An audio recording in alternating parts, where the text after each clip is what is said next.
اب دوپہر ہونے کو تھی۔ پہاڑوں کی چوٹیوں پہ دھوپ سے سردی خاصی کم ہو چکی تھی۔ اب یہ تینوں کی آنکھ لگنے ہی لگی تھی کہ گڑگڑاہٹ کی سی آواز سنائی دینے لگی۔ تینوں چونک کر اٹھے، دیکھا تو ایک بہت بڑا پتھر نیچے کی طرف لڑھک رہا تھا، جس کے ساتھ اور بھی کئی پتھر تھے، وہ سب نیچے کی طرف آ رہے تھے۔ وہ تینوں ایک طرف کھڑے ہو کر انہیں دیکھنے لگے۔ تھوڑی ہی دیر بعد وہ پتھر ایک کھائی میں گر گئے۔ یہ دیکھ کر تینوں دوست پریشان تو ہوئے مگر خوفزدہ نہیں۔ انہوں نے کافی سارا پھل جمع کر لیا تھا۔ اگلے دن ان کا واپسی کا ارادہ تھا۔ جب پھر وہ دوپہر کو سستانے کے لیے لیٹے تو زمین پر تاش بھی تھا اور کچھ زلزلہ سا لگ رہا تھا۔ پھر تینوں دوست اٹھ کر ادھر ادھر وجہ تلاش کرنے لگے، مگر یہ کیا!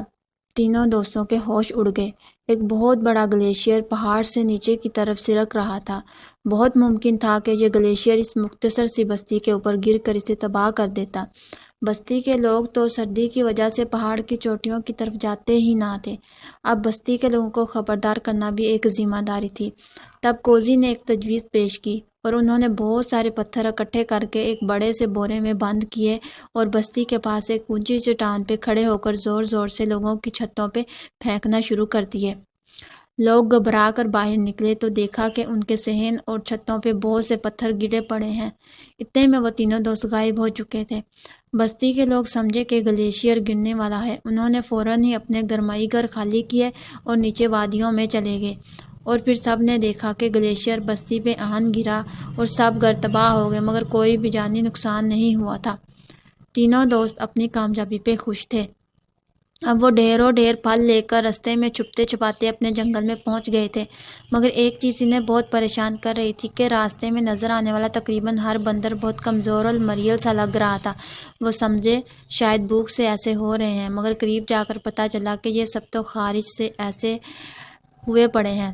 بہت سارے بندروں کا تو بہت برا حال تھا۔ اب ایک بار پھر تینوں پڑھے لکھے دوستوں نے دماغ لڑایا تو انہیں ایک بات سمجھ میں آئی، مگر اس پہ عمل کرنا بہت مشکل تھا۔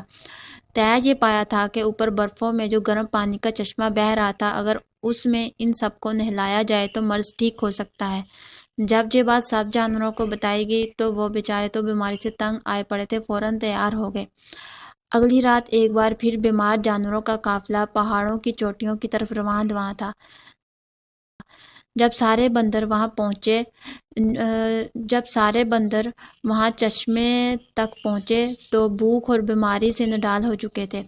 تینوں دوستوں نے سب کو ہمت دلائی کہ بس ایک بار اس چشمے میں نہاؤ، پھر آپ ٹھیک ہو جاؤ گے۔ جانور ہمت کر کے اٹھے اور چشمے کے گرم پانی میں نہانے لگے۔ جیسے جیسے وہ نہاتے جاتے ان کو سکون ملنے لگا تھا۔ تب راجو اور جونی نے انہیں بتایا کہ یہ سلفر والا پانی ہے جو آپ کے مرض کو ٹھیک کر سکتا ہے۔ تب ننھا بندر بولا، راجو بھائی، یہ سلفر کیا ہوتا ہے اور یہ یہاں پہ کہاں سے آ گیا؟ 2 دفعہ نہانے سے ہی سارے بندر ٹھیک ہو گئے تھے۔ اب وہ واپسی کے لیے تیار بیٹھے تھے۔ جب سارے بندر ٹھیک ہو کر واپس پہنچے تو جنگل کے جانوروں نے راجو، شامی اور جونی کو کندھوں پر اٹھا کر ان کا استقبال کیا، جنہوں نے ان کی بھوک اور بیماری دونوں کا علاج ڈھونڈ لیا تھا۔ اگلے دن شیر نے جنگل کے سب جانوروں کو اکٹھا کیا، جس میں جنگل کے بادشاہ نے 3 پڑھے لکھے دوستوں کو خوبصورت پھلوں کے تاج پہنائے اور پھر سارے جانوروں کو مخاطب کر کے انہیں بتایا کہ ان تینوں دوستوں کا جنگل کے مکینوں پہ کتنا بڑا احسان تھا۔ شیر نے مزید یہ بھی بتایا، کل تک شہر سے اور بھی قاعدے منگوائے جا رہے ہیں، اب سب جانور پڑھنا سیکھیں گے۔ بن گیا اور اس نے ہمیں قید کر کے ڈگڈگی پہ نچانا شروع کر دیا، مگر اب ہم نہیں ناچیں گے۔